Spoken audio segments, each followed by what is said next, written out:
নমস্কার, জ্যোতির্ময়ী দেবশ্রী। 16 জুলাই থেকে রবি ট্রানজিট ঘটবে মিথুন রাশি থেকে কর্কট রাশিতে।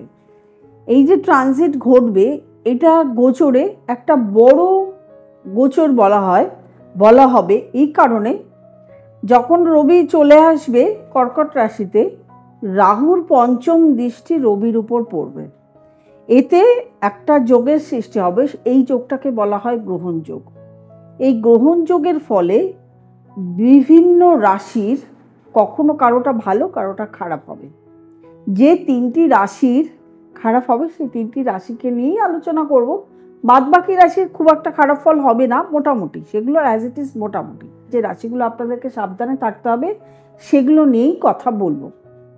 যখন সূর্যের উপর রাহু দৃষ্টি পড়ে বা রবি রাহু এক ঘরে বসে থাকে বা সূর্য রাহু এক ঘরে বসে থাকে, তখন কিন্তু গ্রহণ যোগের সৃষ্টি হয়। গ্রহণ যোগ যখন হয়, গ্রহণ যোগ শুধু সূর্য রাহু নিয়ে যে হয় তা নয়, চন্দ্র রাহুতেও গ্রহণ যোগ হয়। যাই হোক, যার গ্রহণ যোগ থাকে তার প্রত্যেকটি কাজে প্রচণ্ডভাবে বাধার সৃষ্টি হয়।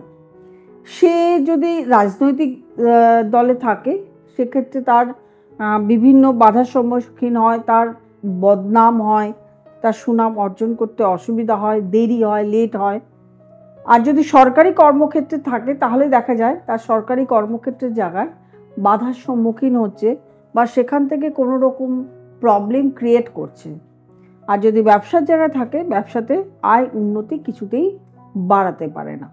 তাহলে যে তিনটি রাশির কথা বলবো সেই রাশিগুলোর মধ্যে প্রথম রাশি হলো সিংহ রাশি। সিংহ রাশির নিজস্ব ঘরে রবি, সেই রবি এসছে রাশির 12th হাউসে, আর রাহু রয়েছে অষ্টম ঘরে। সিংহ রাশি থেকে অষ্টম ঘরে রাহু, আর সে রাহু দৃষ্টি পড়েছে 12th হাউসে। তাহলে সিংহ রাশির জাতক জাতিকাদের কী করতে হবে? শরীর স্বাস্থ্যের দিকে ধ্যান দিতে হবে। হঠাৎ করে বড়সড় শারীরিক প্রবলেম ঘটতে পারে। মেডিসিনের জন্য মেডিসিনের প্রতি মানে বেশি খরচা হতে পারে। আয় ব্যয়ের সমতা কমে যেতে পারে। কর্মক্ষেত্রে বদনাম হতে পারে। এবং কেউ যদি রাজনীতির সঙ্গে যুক্ত থাকেন আপনারা, বা ব্যবসার সঙ্গে যুক্ত বা সরকারি চাকরির সঙ্গে যুক্ত আছেন, তাদেরকে সাবধানতা অবলম্বন করতে হবে।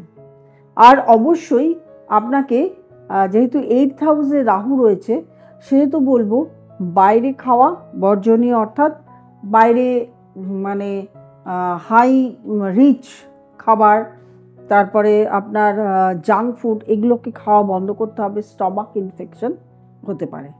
এরপরে যে পরের রাশিটি আসবো সেই রাশিটি হলো বৃশ্চিক রাশি।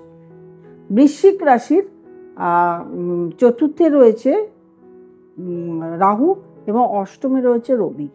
এই চতুর্থে রাহুর দৃষ্টি পড়ছে অষ্টম ঘরে।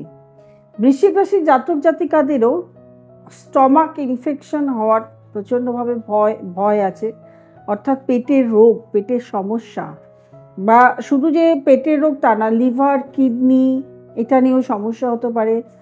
সিস্ট হতে পারে, সিস্টে অপারেশন হতে পারে। আপনার যে কোনো সময় কোনো কারণে অপারেশনের সৃষ্টি হতে পারে, কোনো রোগজনিত কারণে, অথবা আঘাত পেতে পারেন, আপনি কোমরে আঘাত পেতে পারেন, চোট পেতে পারেন। সুতরাং আপনাদেরকে প্রচণ্ড পরিমাণে সাবধান থাকতে হবে। আরেকটা রাশির কথা না বললেই নয়, সেটা হলো মীন রাশি। মীন রাশি এমনিতেই 7.5 চলছে, সেখানে রাহু বসে আছে।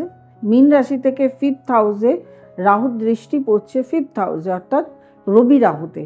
তাহলে মীন রাশির জাতক জাতিকাদের এই সময়টা মাইগ্রেন হতে পারে, ব্লাড প্রেশার হাই হতে পারে, শারীরিক কোনো সমস্যা দাঁড়াতে পারে, সন্তানের শরীর স্বাস্থ্য নিয়ে সমস্যা হতে পারে, আপনার প্রেমজনিত যে কারোর সঙ্গে প্রেম হচ্ছে সেখান থেকে প্রেমজনিত সমস্যা হতে পারে, কোনো কাজ শুরু করতে গেছেন সেই কাজ থেকে আপনাকে ছেড়ে চলে আসতে হচ্ছে, এরকম হতে পারে।